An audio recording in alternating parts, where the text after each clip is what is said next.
Palani tuskers team தொடர்ச்சியாக தோல்விகள் வந்து சந்திச்சுட்டு இருக்காங்க. அதை பற்றி லைட்டாக பார்த்துடலாம். அண்ட் அது மட்டும் இல்லாமல் நீங்கள் பிகேஎல் ப்ளே பண்ணுறதுக்கு இன்னொரு வாய்ப்பை பெங்களூர் புல்ஸ் டீம் வந்து ஏற்படுத்தி கொடுக்குறாங்க. ஸோ ட்ரையல்ஸ் வந்து பார்த்தீங்கன்னா தமிழ்நாட்டில் வச்சு நடத்த போகிறாங்க. ஸோ அதை பற்றியும் லைட்டாக பார்த்துடலாம். ஸோ வீடியோ ஸ்கிப் பண்ணாமல் பாருங்கள். புதுசாக வந்து பார்க்குறீங்கன்னா சேனலை சப்ஸ்கிரைப் பண்ணிவிட்டு இந்த வீடியோக்கு ஒரு லைக் கொடுத்துக்கோங்க. பெங்களூர் புல்ஸ் பிகேஎல் சீசன் 12க்காக ஒரு ஓப்பன் ட்ரையல்ஸை தமிழ்நாட்டில் சேலத்தில் சாமி ஸ்போர்ட்ஸ் அகாடமியில் வச்சு நடத்த போகிறாங்க. இந்த ஒரு ட்ரையல்ஸ் வந்து பார்த்தீங்கன்னா மார்ச் 15 காலையில் 10 மணிக்கு மேலே இருந்து ரிஜிஸ்ட்ரேஷன் வந்து ஸ்டார்ட் ஆகுது. இந்த ஒரு ட்ரையல்ஸில் நீங்கள் பார்ட்டிசிபேட் பண்ணணும்னு நினச்சிங்கன்னா அதுக்கு ஒரு சில ரூல்ஸ் இருக்குது. இங்கிலீஷ் தமிழ் ரெண்டுத்துலேயுமே நான் வந்து உங்களுக்கு டிஸ்பிளே ஷோ பண்ணுறேன். பார்த்து டீட்டெயில்டாக படித்து பார்த்துட்டு போய் அந்த ட்ரையல்ஸை வந்து அட்டென்ட் பண்ணுங்கள். இந்த ஒரு ட்ரையல்ஸை 17 வயசுலேருந்து 27 வயசுக்குள்ளே இருக்க யார் வேணாலும் அட்டன் பண்ணலாம். ஸோ கண்டிப்பாக ட்ரை பண்ணுங்கள். ஸோ எப்பவும் சொல்கிற விஷயம் தான், செலக்ட் ஆகுறீங்க ஆகலை அப்படிங்கிறது ரெண்டாவது, முயற்சி செய்யணும், ட்ரை பண்ணி பாருங்கள். அண்ட் வீடியோ பேசிகிட்டு இருக்கும் போது இந்த ஒரு அப்டேட் வந்து கிடச்சிச்சு. ஹரியானா ஸ்டில்லர்ஸ் டீம் பிகேஎல் சீசன் 12க்காக இன்னொரு NOP வந்து பார்த்தீங்கன்னா சைன் பண்ணியிருக்காங்க. அன்கிதுல் அப்படிங்கிற மாதிரியான ரைட் கார்னர் பிளேயரை வந்து பார்த்தீங்கன்னா சைன் பண்ணியிருக்காங்க. அண்ட் இப்போ பழனி டஸ்கர்ஸ் டீமை பற்றி பார்க்கலாம். பழனி டஸ்கர்ஸ் டீம் எதனால் இவ்வளோ மோசமாக ப்ளே பண்ணுறாங்க? நேற்று யுவாம்பா கிட்ட வந்து தோத்தாங்க, இன்னைக்கு யூபி ஃபால்கன்ஸ் கிட்ட தோத்துருக்காங்க. டிஃபென்ஸ் வந்து டோட்டலாக ஃபெயிலியர் ஆகி போச்சு. மெயின் டிஃபெண்டரான சக்திவேல் ஒழுங்காக ப்ளே பண்ணலை அப்படிங்கும்போது டோட்டல் டிஃபென்ஸும் ஃபெயிலியர் ஆகி போச்சு. அவர் தான் அந்த ரெஸ்பான்சிபிலிட்டிஸ் எடுத்து முன்ன நின்று ப்ளே பண்ணணும். பட் அவரால் ப்ளே பண்ண முடியல. அண்ட் கவர் பொசிஷனில் ஏற்கனவே ஒரு பெரிய வீக்னஸ் அப்படிங்கிற மாதிரி சொல்லியிருந்தோம். நேற்று யுவாம்பா கூட வந்து பார்த்தீங்கன்னா முருகன் சூப்பராக ப்ளே பண்ணாப்ல. பட் இன்னைக்கு வந்து அவரால் டோட்டலாக ப்ளே பண்ண முடியல. டோட்டல் டிஃபென்ஸும் ஃபெயிலியர் ஆகி போச்சு. ஒரு டீமுக்கு டிஃபென்ஸ் ப்ராப்பராக இல்லை அப்படின்னா டோர்னமெண்ட்ஸை ஜெயிக்க முடியாது. ஸோ ரொம்ப மோசமான நிலைமையில பழனி டஸ்கர்ஸ் டீம் இப்போதைக்கு இருக்காங்க. அண்ட் பழனி டஸ்கர்ஸ் டீம் ஒரு மொமெண்டம் கிடச்சிச்சு அப்படின்னா அதை ப்ராப்பராக யூட்டிலைஸ் பண்ண மாட்டுக்கிறாங்க. ஓகேங்களா, இப்போ ஆப்போசிட் டீம் வந்து பார்த்தீங்கன்னா கொஞ்சம் லீடில் இருக்காங்க. பழனி டஸ்கர்ஸ் டீம் வந்து பார்த்தீங்கன்னா பின்தங்கி இருக்காங்க.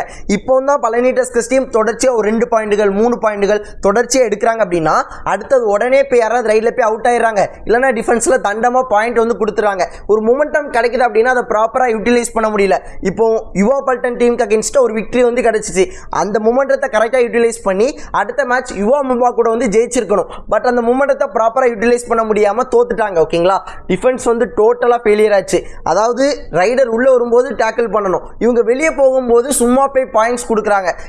ஆனால் அதெல்லாம் தாண்டி முக்கியமான விஷயம், ரைடர்ஸ் வந்து பார்த்தீங்கன்னா போனஸ் பாயிண்ட்ஸே எடுக்கிறது இல்லை. ஓகேங்களா, அதனால தான் டூ ஆர் டே வருது, உங்கள் மேலே ப்ரெஷர் உள்ளது, பாயிண்ட்ஸ் வந்து கொடுக்குறீங்க.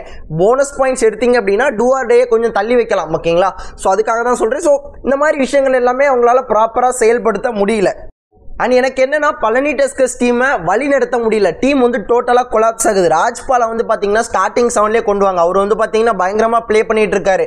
நீங்கள் வந்து பழனி டஸ்கர்ஸ் டீம் பின்தங்கி இருக்கும்போது அவரை கொண்டு வராதிங்க, ஸ்டார்டிங்லேயே கொண்டு வாங்க. அது நல்ல விஷயமா நான் பார்க்குறேன். அண்ட் அது மட்டும் இல்லாமல் பழனி டஸ்கர்ஸ் டீமை லீட் பண்ணுறதுக்கு ஒரு கேப்டன், ஒரு எக்ஸ்பீரியன்ஸ்டு கேப்டன் இருக்கணும். ஒரு எக்ஸ்பீரியன்ஸ்டு பிளேயரான ஒரு சக்திவேலோ ஒரு ஹரிஷ் காமாட்சியோ லீடிங் ஃப்ரம் த ஃப்ரண்ட், அதாவது அவங்க பெருசாக ரைடுக்கு போகாமல் பின்னாடி இருந்து நீ இப்படி பண்ண அப்படிங்கிற மாதிரி ஒரு சில ஐடியாஸ் வந்து கொடுக்கணும்.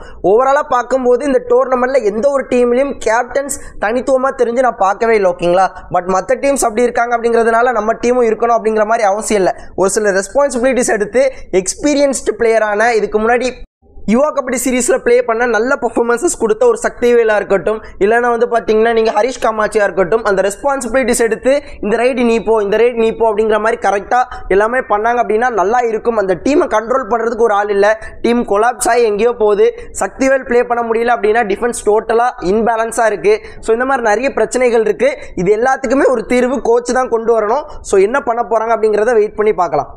அண்ட் நான் ஒரு ஸ்டார்டிங் 7 சென்டரில் வந்து பார்த்தீங்கன்னா ஹரிஷ் காமாட்சி என்ன, அண்ட் கவரில் வந்து பார்த்தீங்கன்னா முருகன், அப்புறம் வந்து பார்த்தீங்கன்னா சூர்யா. ஓகேங்களா, கார்னரில் வந்து பார்த்தீங்கன்னா சக்திவேல், இந்த சைடு வந்து பார்த்தீங்கன்னா ஸ்டான்லி அண்ணே, அண்ட் இன்னொரு சப்போர்ட்டிங் ரைடர்ஸ் வந்து பார்த்தீங்கன்னா ரஞ்சித் அண்ணே, ராஜ்பால். இந்த ஒரு ஸ்டார்டிங் 7 வச்சு போனீங்க அப்படின்னா இன்னுமே பெட்டராக இருக்கும் அப்படிங்கிற மாதிரி தோணுது. ஏன்னா ஸ்டான்லி அண்ணே இருக்கும்போது உங்களுக்கு ரைடிங் ஆப்ஷனும் கொடுக்குறாங்க.